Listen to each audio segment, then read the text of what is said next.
Welcome to this fifth session in our 7-week Indonesia in Focus academic seminar series. My name is Beck Strading. I'm the director of Trobe Asia here at Trobe University in Melbourne. I would like to start the seminar by acknowledging the elders of the Wurundjeri people of the Kulin Nation, who are the traditional custodians of the land upon which Trobe University sits. And I would like to pay respect to their people, both past and present, and extend that respect to any Indigenous Australians who might be with us in this seminar today. I'm really delighted to welcome you to this session, Indonesia's fight for a law against sexual violence. So this is a significant topic that we'll be discussing today. And I would also like to welcome our presenter, Dr. Dina Afrianty, who is a senior research fellow at the La Trobe Law School at La Trobe University and is a very good friend of ours at La Trobe Asia, and also Dina's, I've just found out, Dina's first public speaking event for La Trobe. I'm just wondering, Diana's just sent a message asking whether Dina has frozen. So Dina, are you with us? No, I think you're right, Diana. I think Dina has actually frozen. So we'll just wait a moment for Dina to come back into the Zoom room. So if you will bear with us for a moment, we'll hopefully get Dina back here so that we can begin our session. So I'm hoping that Dina might be able to, here she is, connecting back to audio. Sorry, That's fine. Sorry, yeah. No problem at all. These things happen. And if anything, the COVID pandemic period has taught us to be very open and flexible when it comes to technology and trying to run events. So maybe if you need to keep your camera off, that's fine too, Dina. But I would just like to reiterate that we are talking about a very significant, important topic today, Indonesia's fight for a law against sexual violence. And I'm not sure whether you heard me welcome you earlier, but Dr. Dina Afrianty, who's a research fellow at the La Trobe Law School at La Trobe University. And from what I understand of what you've just told me, this is your first public speaking event at La Trobe. So La Trobe Asia is delighted to facilitate this discussion with you today, Dina. And before we begin, we will have some time for questions, audience questions at the end of the discussion. So please do feel free to put your questions in the Q&A and we will be able to address those towards the end. But for now, Diana, if you're happy to put the slides up, and I can hand over the virtual microphone to Dina. So welcome, Dina. Thank you so much, Beck, for the introduction.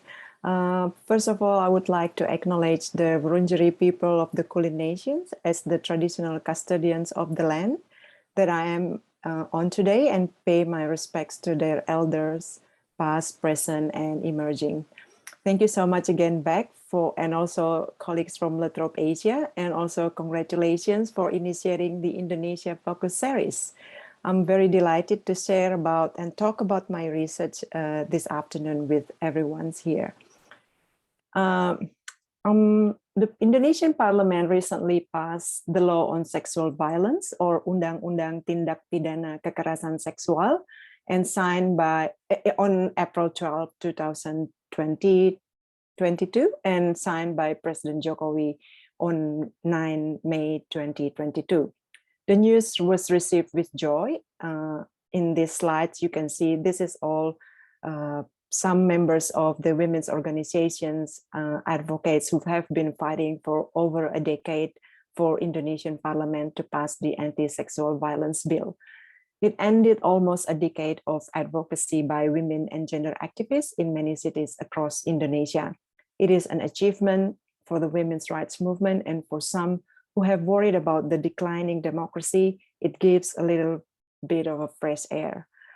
In today's seminar, I will talk about the journey, in fact, the struggle of the Indonesian women in advocating for law reform and legal protections against sexual violence. This forms part of my research on the intersections of gender and faith in policy and law reform. I have observed that much of the public debate in the world in the 2 decades of Indonesia's democratic reform is morality driven and frequently centers on narratives of gender and society, with many key issues being about the status and role of women. That is to say that while dialogue and debate are the hallmark of democratic decision making, it is often puzzling to those who seek to advance women's rights that they constantly face a religiously inspired and values-based critique of feminism and gender equality. Therefore, my aim today is to discuss how religion has become a pervasive socio-cultural force and so come to influence policy, development, and also governance in Indonesia. I look at discriminations and violence against women to see women's unequal citizenship, which is mostly derived from cultural and certain religious interpretations. So let me start by making some reference to recent debates over sexual harassment and violence against women in Australia in the past 2 years.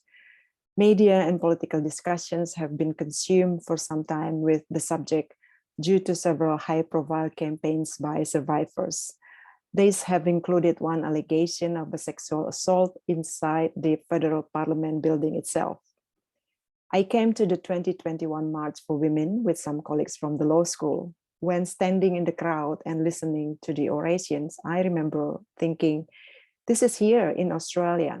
Women are also struggling to get better protections and eliminate sexual violence, harassment, and from becoming victims of gender violence. I was astonished because at around the same time, women in Indonesia were also marching on the streets in Jakarta and other big cities. In Jakarta, they marched in front of the parliament, fighting their own struggle, demanding the government guarantee better protections against sexual violence.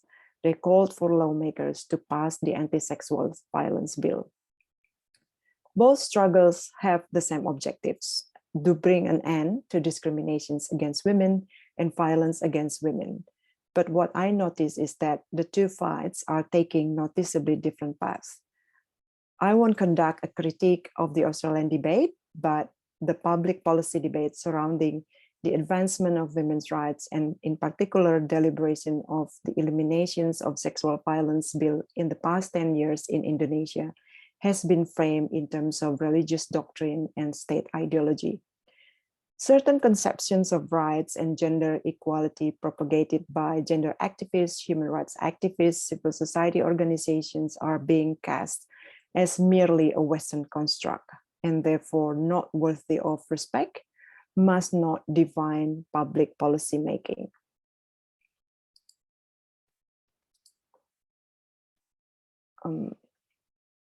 For me, it seems ironic that even in Australia, there remains rigorous discussion over the issue, including the obvious pervasive influence of the language of equality, which is imagined by many Indonesians to be a Western import. Next slide, Dina, thank you. So what is the status of the sexual violence against women in Indonesia? This in the slides, you can see the data published by the National Commissions on Violence Against Women, or Komnas Perempuan. Komnas Perempuan publishes annual reports on violence against women, and each succeeding report has revealed an increase in reported occurrences of violence at the community, state, and family level, family unit. Every month, Komnas Perempuan receives regular reports from women's organizations, partners of Komnas, on the number of reported instances of violence against women. They also collected data from the police and other institutions, including the religious courts, who handle the majority of Indonesia's family law cases. And according to its 2019 annual report, incidents increased from around 350,000 cases of violence to around 400,000 between 2017 and 2018. And the largest source of data is provided by the religious courts, and Komnas Perempuan identifies various forms of violence cited as grounds for divorce. What these annual reports demonstrate is that Indonesian women are subject to widespread sexual and gender-based violence. But I probably need to say as well that given compared to the almost 250 million Indonesian population, the number might look very small. But we need to understand that the challenge in getting data is also one of the biggest obstacles for women's groups and also women's organizations to discuss publicly about the actual incidents of violence against women. The ongoing struggle of women to be respected and treated equally in public and private domains is also reflected in an upsurge in the reporting of online-based violence in recent years, including sexting, cyberbullying, and also revenge porn distribution. So the coalition of civil society and Komnas Perempuan published a report demonstrating the physical and psychological impacts of sexual violence on victims and how it seriously affects the quality of life. The report also suggests that violence does not only affect the individual, it also negatively affects their families and their community. Fundamentally, these are among the concerns raised by women's rights advocates over a long period of time, which have also included campaigns against child marriage. The perpetuation of violence directed against women is believed to be the result of a culture of impunity for perpetrators, and therefore there is a need of a male privilege and misogynist culture to be addressed through a comprehensive legal framework. The campaign for a legal framework to stop violence against women, both in public and private domains, in fact started in the early 2000s, where Indonesia just began its democratic transition. At that time, women fought for a law against domestic violence. Despite strong opposition from both the Islamic and also the secular political parties in the parliament against the idea to pass the bill, Indonesia finally passed the law on anti-domestic violence in 2014. Years on, since the passing of this law, many women considered Indonesia needed more. It was not enough to address violence against women in this context alone, since women experience various forms of violence outside their homes as well. So since 2010 and then 2012, women's organization began their campaign by building reports, collecting data on incidents of violence, and started public debate for the need for an anti-sexual violence law. Collecting adequate data, as I mentioned earlier, is particularly challenging given many victims keep their experience private. A weak legal structure, the culture of impunity, lack of awareness about the legal system and women's rights all contribute to the low number of women, family, and community members reporting cases to the police. I did my fieldwork in 2015 and 2016 in South Sulawesi, an island outside Java that is in the city of Makassar. Many victims that I interviewed said that while they were able to go to the police to report their cases, they were only told to go home by the police officers and being told that they need to go home and start to improve their behaviors, their attitudes, and try harder to please their husbands. So in 2016, following many years of study and research, the Komnas Perempuan and civil society organizations, including progressive Muslim women's organizations such as Female Ulama and also Muslim Wings organization, worked together to draft a report. And in 2016, the draft law was submitted to the parliament. Women's groups were thrilled because Parliament agreed to make it a priority bill, designated as the Elimination of Sexual Violence Bill, or RUU PKS, which stands for Rancangan Undang-Undang penghapusan kekerasan seksual. That was 2 years before Indonesia's election in 2019. And given this, activists had high hopes that members of parliament would take women's issues seriously to get their votes, right? And furthermore, President Jokowi himself made a public statement for the need to have a comprehensive legal framework to address sexual violence. So next slide. And so the draft the parliament finally drafted the bill. And what is interesting, what I would like to share here is in terms of the definition that is consistent with what is draft in the bill.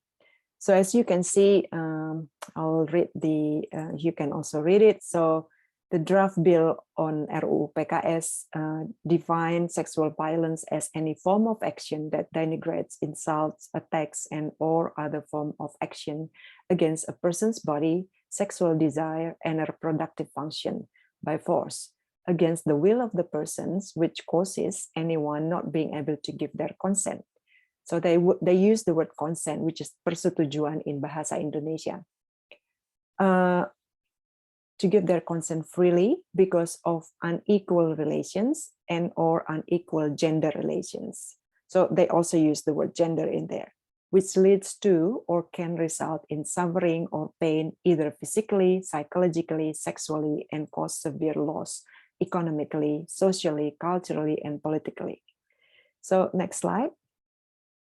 So the draft bill also sought to outline 9 forms of conduct, including sexual harassment, sexual exploitation, forced contraception, forced abortion, rape, forced marriage, forced prostitution, sexual slavery, and also sexual abuse. So the significance of this approach that is considered in this bill is that it is clear when we look at the new law later on, that the earlier bill is the effort taken to adopt a comprehensive definition that embraces a wide range of conduct, and importantly, a detailed description of consent, and the fact that it used the word consent, persetujuan. The bill also addressed not only criminal procedure, but also covered aspects of prevention, case management, protections of the rights of the victims and their families, rehabilitation, and monitoring. Importantly, in its prevention aspects, it emphasized the need for sex education for the law enforcement community, as well as in the wider public, for example, at schools, etc. This approach was driven by a belief that eliminating sexual violence requires a comprehensive approach, including educating society about sexuality, respect for women's rights, and promoting gender equality. And importantly as well, in the draft bill article, there is an article, Article 45 of the bill, which also acknowledges that people with disabilities have equal legal capacity to stand trial or testify as a witness.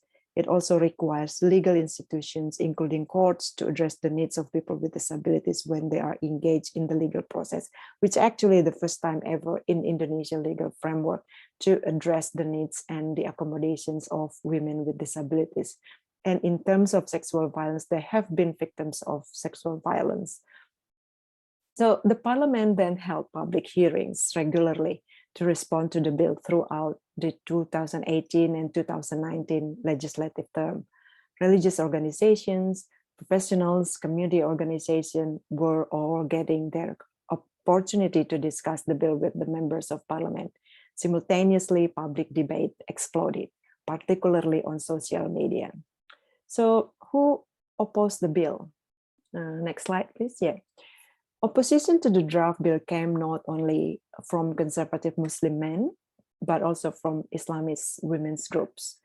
Among them, outside parliament, there are protests against the draft bill, mainly from Islamist Women's Association with prominent Islamic groups such as the Aliansi Cinta Keluarga. There is the logo in there, Aliansi Cinta Keluarga.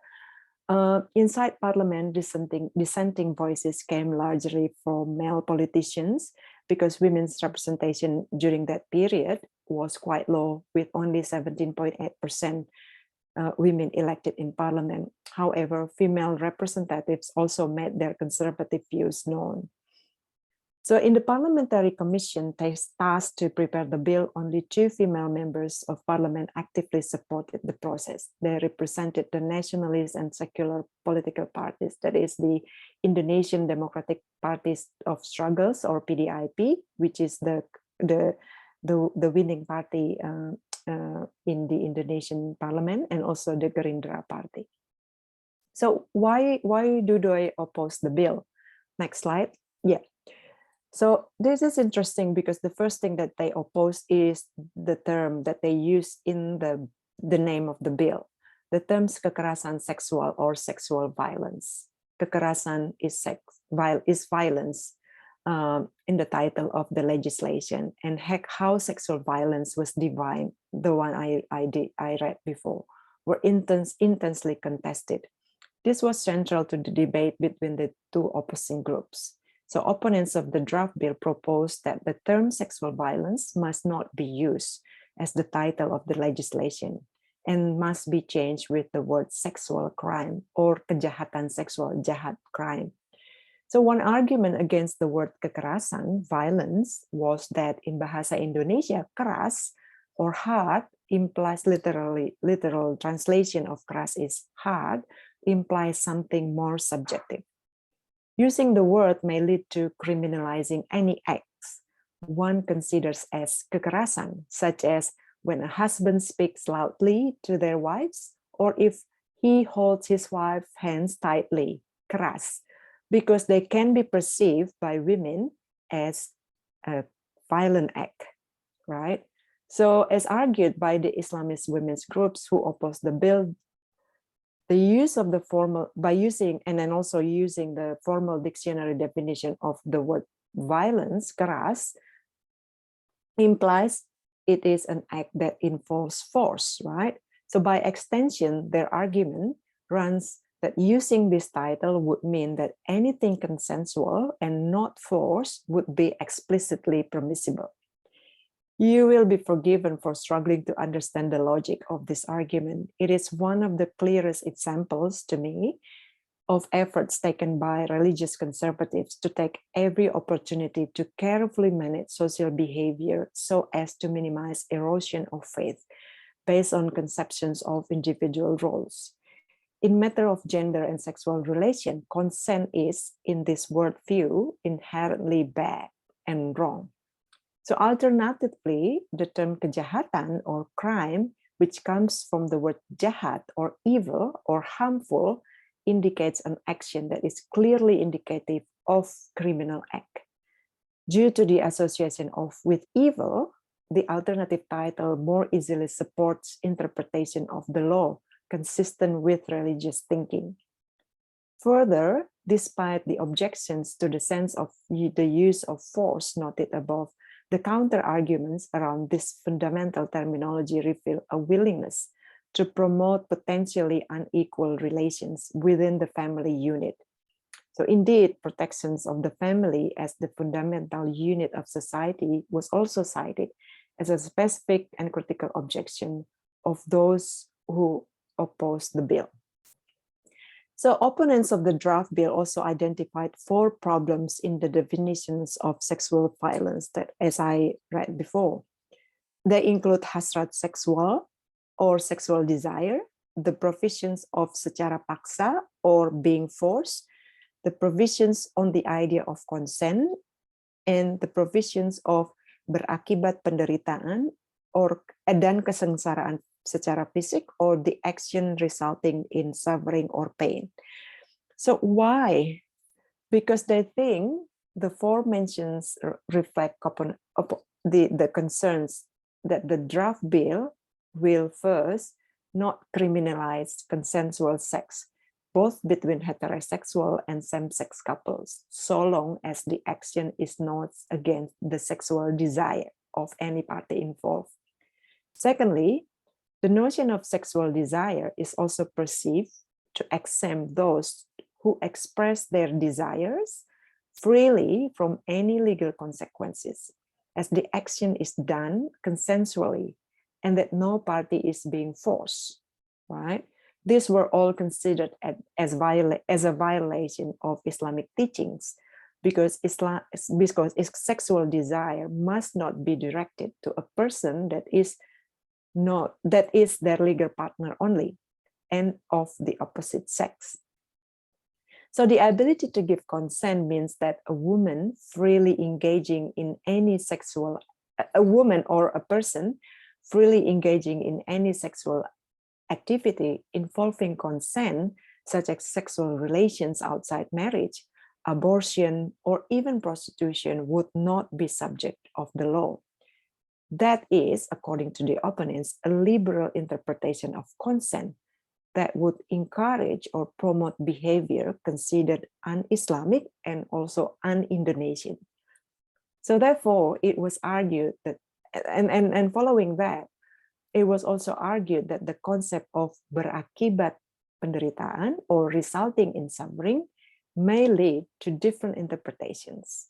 Their concerns is that this provision might provide grounds for wives to ask for divorce if they think they are being sexually violated by their husbands, leading to prolonged sufferings, including psychological sufferings.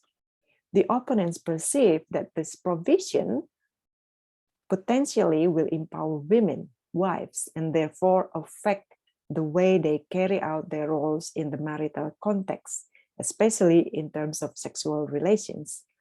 Once women, wives feel any pain or experience suffering, they then can bring a case against their husbands in court. So for them, this is going to create a whole new problem. Next slide, please. So how did both supporters and opponents try to influence public debate?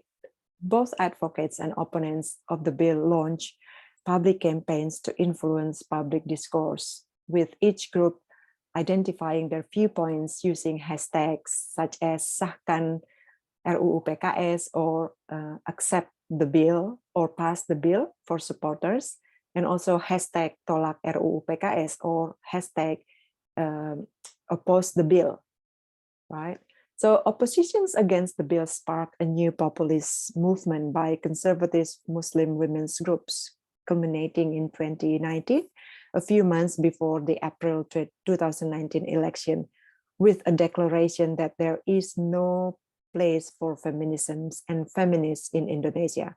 Like you see in the slides, hashtag Indonesia tanpa feminis or uninstall feminism, or Indonesia without feminists, Indonesia without feminism. And also hashtag my body is not mine, to argue against the idea of consent, that my body is belong to God, my body belongs to religion, and that the personal freedom, the idea with consent, is against Islam and against also the idea of Indonesianness. So clearly their campaign centered on contrasting their interpretations of Islamic norms around gender roles and morality with Western ideas of freedom and personal autonomy, which they believe to be the core value behind the many provisions in the anti-sexual violence bill.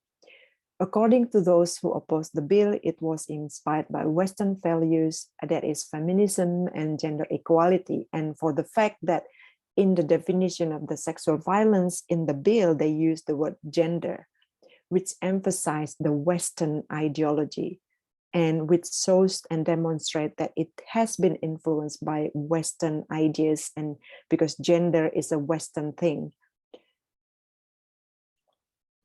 So talking about the political landscape, while Islamic political parties were and continue to be only a minority in Indonesian parliament, their influence to stop the anti-sexual violence bill was successful.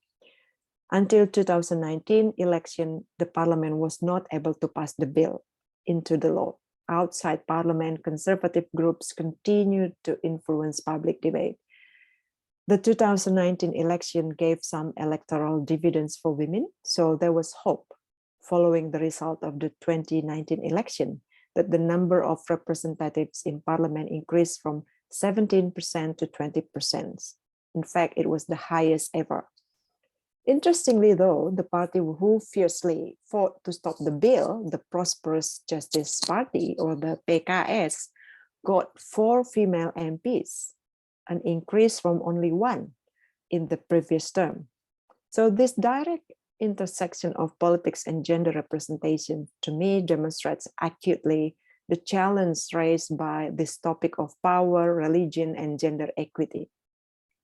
Put simply, not all women feel the same about women's quote-unquote issues. So despite this, women activists remain optimistic that women's representatives in parliament would support women's cause this time. However, instead, the newly elected parliament inaugurated in November 2019, continuing to discuss the bill. Lawmakers choose to cancel it in July 2020. So, which led to massive protests, not just in the capital of Jakarta, but also in regional centers as well. It was only in January 2021, following those public protests, that the new parliament agreed to reintegrate the bill and made it as part of the national legislation program. So beginning in February 2021, a fresh set of parliamentary hearings began, with public hearings featuring a coalition of civil society, organization, academics, and representatives of Islamic organizations. In July 2021, for example, a meeting was conducted at which representatives from Islamic organizations provided comments. The meeting was organized through Zoom and was broadcasted live on the House of Representatives YouTube channel. And you can see from the comments section how those who are against the idea of behind the bill, say that tolak or reject the bill, oppose the bill. So groups who opposed the bill reiterated their previous concerns, calling for the parliament to ensure that in this new round of policy deliberation, they ignore the previous draft because they believe the formulation was based on the work of a feminist coalition and gender activists. Indonesia's response to sexual violence, according to them, must be framed within local values in which Islam plays a significant role. They highlighted the first principle of Indonesian state ideology, which is belief in God, which means God means in here is religion, right? And religion, since Islam is the biggest religion, hence the principles behind the policymaking must be in accordance to Islamic norms. They specifically demanded the national law be founded on the teachings of Islam and that the Islamic principles be made the point of reference for developing public policy. Meetings were held with members of the academic community, women's rights group, and also a feminist Muslim organization such as the Female Ulama Congress. These groups reminded the parliament that their failure to pass the bill in 2019 resulted in more women become victims in the space of 2019 to 2020. Therefore, they demanded Parliament to learn from the documents that they provided, which consisted of a rigorous study covering the empirical, theoretical, philosophical, and sociological aspects on the need for a comprehensive legal framework to eliminate sexual violence. And then, to everyone's surprise, the parliament responded by publishing a new bill in August 2021. This time, though, they changed the title of the bill with Sexual Violence Crime Bill, or Rancangan Undang-Undang Tindak Pidana Kekerasan Seksual. First and foremost, it removed the word penghapusan or elimination in the title. Right. So next slide. So the process from consultations to endorsements of the bill this time was relatively short. Following the consultation process and publication of the August 2021 draft, a further draft was produced and then quickly approved. In broad terms, and then approved in April 2020, so in less than a year. In broad terms, the new law also reflects a comprehensive range of forms of sexual violence and embraces those contained in the original bill. While not defining rape in particular, which is considered to be covered in existing criminal law, the new law also embraces this as an offense of sexual violence. Further, it explicitly extends coverage to the domestic sphere, and this might be seen as indirectly criminalizing marital rape. With respect to specific definitions, physical and non-physical acts of sexual violence are cast in terms of acts that lower the dignity of the subject or victims on the basis of their sexuality. They are also defined as being acts against the sexual wishes or keinginan seksual or the sexual desire of the subject or victim. This would appear to be the closest the law comes to openly dealing with the issue of consent. Whether this is a victory for the opponents of the original bill is a matter of another time. But other aspects of the law include provision of restitutions, offender rehabilitations, procedures for the conduct of the hearing, including those that involve people with disabilities, and also reporting obligations. The new law is in many ways consistent with both the broad objective of the original bill and contemporary Indonesian legal drafting. In fact, the opening provisions of the new law acknowledge the best interests of the victims of offending and the wider objective of protecting victims and preventing an environment of sexual violence. But they don't have they omitted the words gender, for example, and persetujuan, which is consent. So what is interesting from this whole journey is that Indonesian women in particular have gone through in the past decade is what I call as a Muslim internal debates on gender equality. Next slide, Diana. Yeah. So from the prolonged process, it is remarkable that it was not just male members of Islamic organizations and political parties in parliament who opposed the idea of promoting gender equality as the primary goal of a criminal justice response to violence against women. Resistance to the bill and subsequent textual changes indicate opponents are unified in the view that conservative Islam's approach to women's rights and equality is the correct one. However, the Female Ulama Congress, a prominent Islamic feminist Muslim scholars, countered doctrinal criticism made by their Muslim sisters in Ayla, the conservative members of within the parliament and also outside parliament.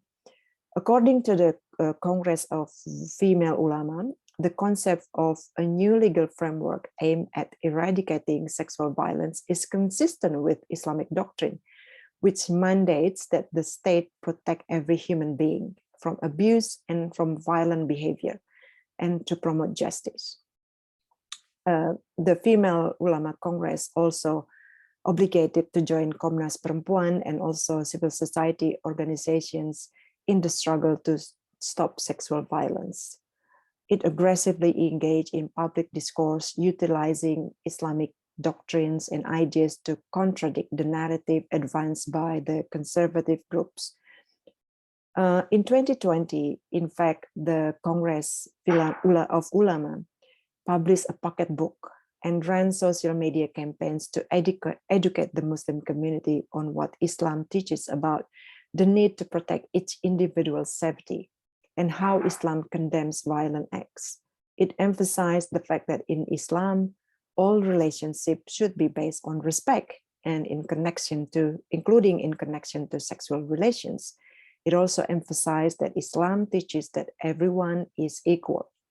Equality means that it is important to remember that social relations are based on voluntary commitment and lack of coercion. In addition, it also highlighted that it is also part of the Islamic teachings that the state, the government, has the obligation to protect every single citizen from fear and to promote equality. So where from here? So from what I've discussed, The experience arising from the adoptions on the law on domestic violence in 2004 shows that gender-based law reform does not easily resolve social issues. There are now clearly two prime sources of resistance. One is underlying values and the challenge of solving the universal problem of gender-based violence.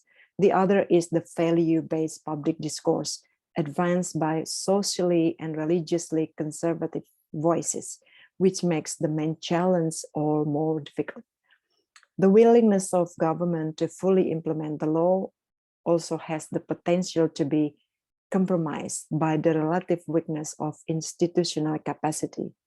Violence against women consumes an ever-increasing proportion of time and funds, including from the funds in the Australian legal system.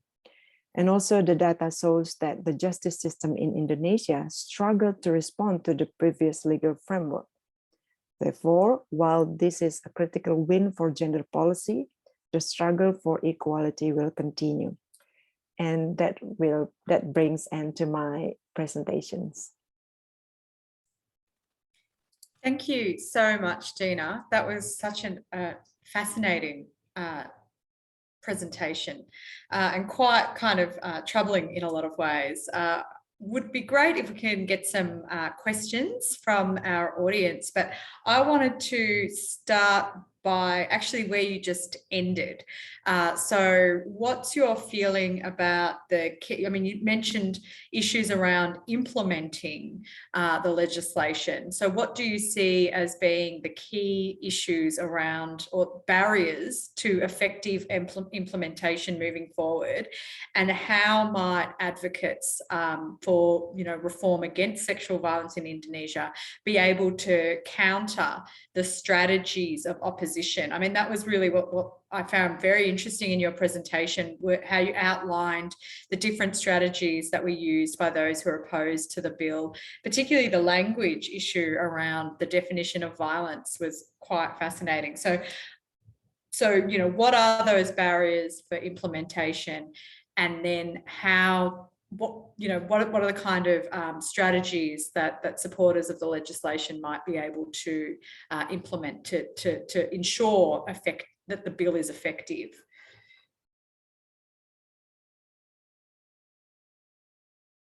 You're on mute. Okay, sorry. Thanks, Beck.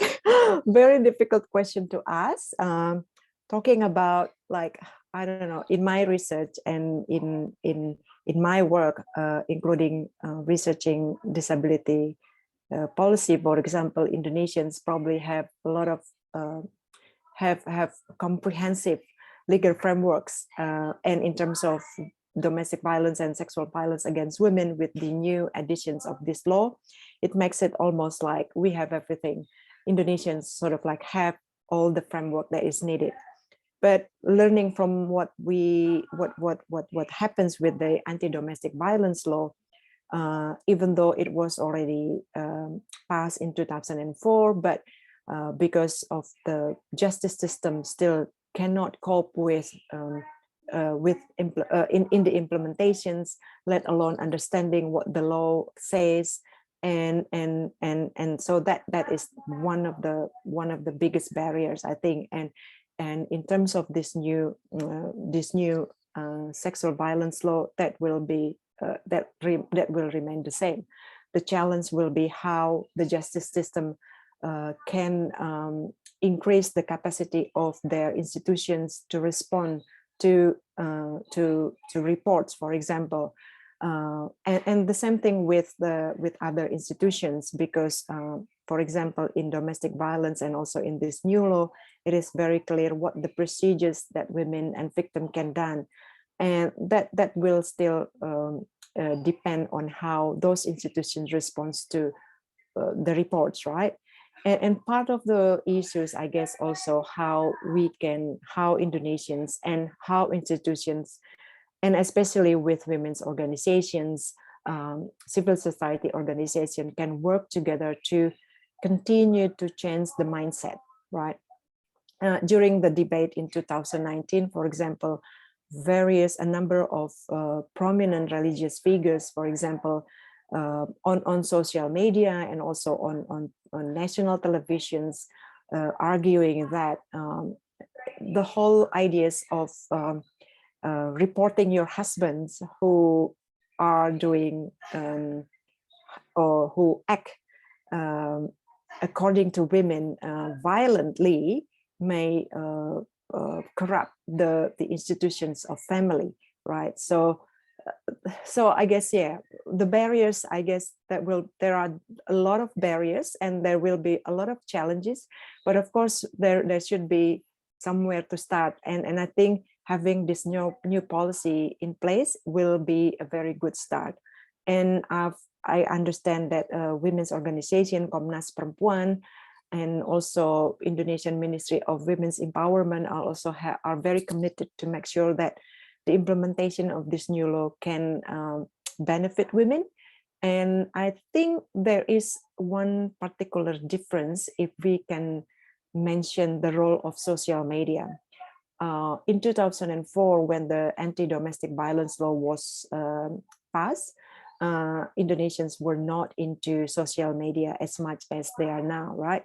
So now we can see activists use social media platform. So younger generations of Indonesia are very aware of their rights, of their sexual rights, for example, which is very good in terms of having the capacity to also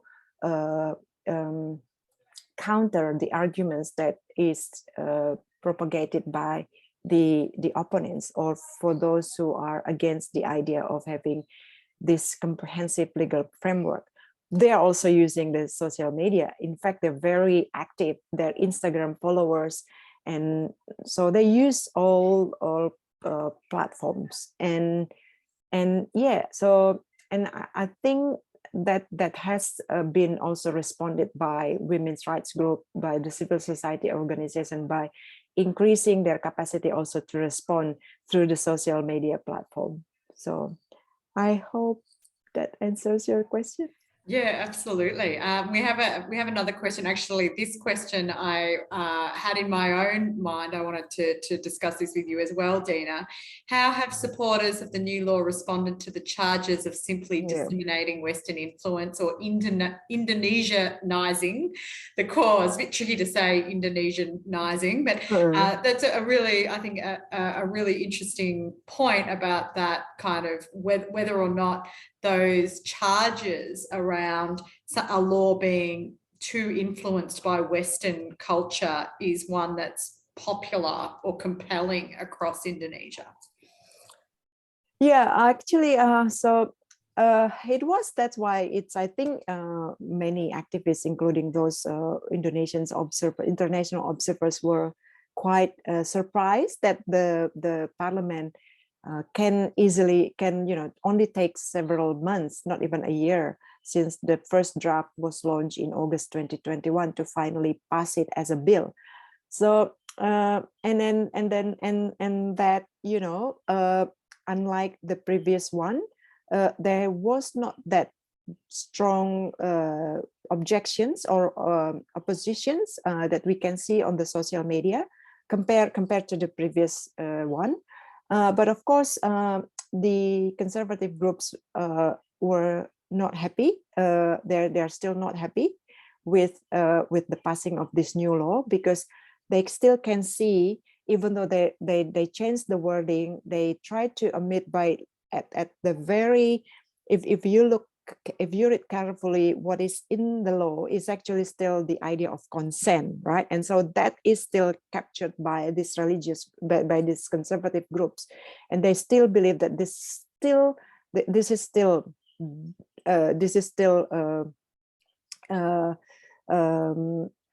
something that the women activists, the feminists and gender activists ideas behind this law.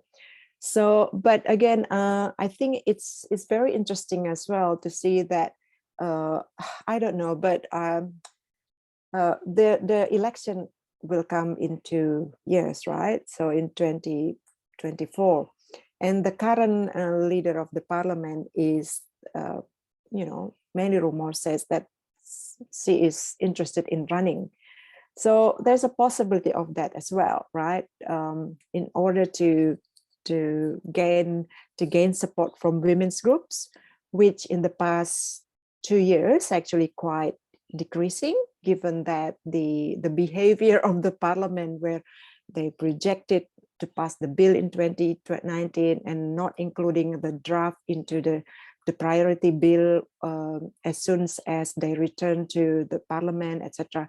And so that's an element to that. So that's why it's going to be interesting to see. But again, even though, and that's why some of the skepticism is, we don't want this to become to become like the domestic violence law, where the law is there, but then again the police and justice systems are not